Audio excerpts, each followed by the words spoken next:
पावसाळी अधिवेशनाचा आज तिसरा आठवडा आहे। तिसऱ्या आठवड्याची सुरुवात वादळी ठरण्याची शक्यता आहे। तर आज विधानसभेमध्ये कोणत्या मुद्द्यांवर चर्चा होणार याकडे संपूर्ण राज्यातील लोकांचं लक्ष आहे। विरोधक कोणत्या मुद्द्यांवरून सरकारला घेरणार तेही बघावं लागेल।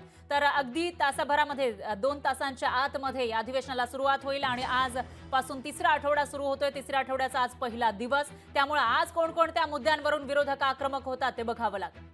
आणि या विषयाची माहितीसाठी आपले प्रतिनिधी अजय अडसूळ हे आपल्या सोबत थेट जोडले गेले आहेत। अजय, काय सांगाल? पावसाळी अधिवेशन सुरू आहे आणि दुसरीकडे पावसामुळे मुंबईमध्ये दाणादाण उडाल्याचं पाहायला मिळतं आणि त्याचबरोबर वेगवेगळ्या घटना राज्यामध्ये घडत असताना आज जो पहिला दिवस आहे तिसऱ्या आठवड्याचा तो वादळी ठरण्याची शक्यता आहे। कोणकोणते मुद्दे चर्चेत येऊ शकतात? नक्कीच आपण पाहू शकतो की पावसाळी अधिवेशनाच्या शेवटच्या आठवड्याचा आज पहिला दिवस कामकाजाचा आहे। खरं पाहायला गेलं तर रात्रभर मुंबईमध्ये पाऊस झाला, त्यामुळे मुंबईची दाणादाण उडाली। मुंबईकर प्रवाशांना वेळेत आपल्या कामाच्या ठिकाणी पोहोचणं शक्य झालं नाही। या संदर्भात सुद्धा आज विरोधक सभागृहात आक्रमक होऊ शकतात। दोन्ही सभागृहात या संदर्भात सविस्तर चर्चा होऊ शकते।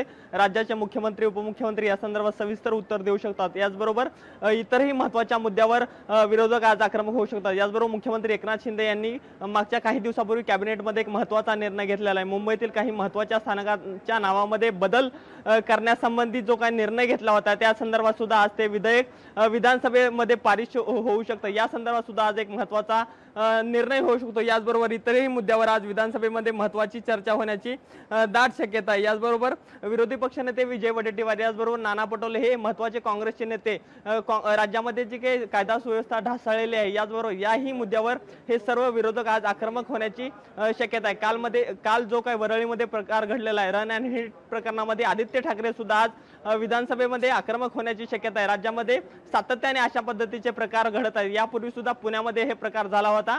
यावर सुद्धा आज गृहमंत्री कशा पद्धतीने उत्तर देतात हे सुद्धा पाहणं महत्त्वाचं ठरणार आहे। त्यामुळे पाहणं महत्त्वाचं ठरणार आहे आजच्या दिवशी एकूणच विरोधक कशा पद्धतीने सत्ताधाऱ्यांना घेरतात हे सुद्धा पाहणं महत्त्वाचं ठरणार आहे। निश्चितच अजय, या आजच्या दिवसाची अपडेट आपण तुमच्याकडून घेत राहूया। दरम्यान धन्यवाद तुम्ही दिलेल्या या सविस्तर माहितीसाठी। लोकशाही मराठी ऐका, पहा, जागरूक रहा।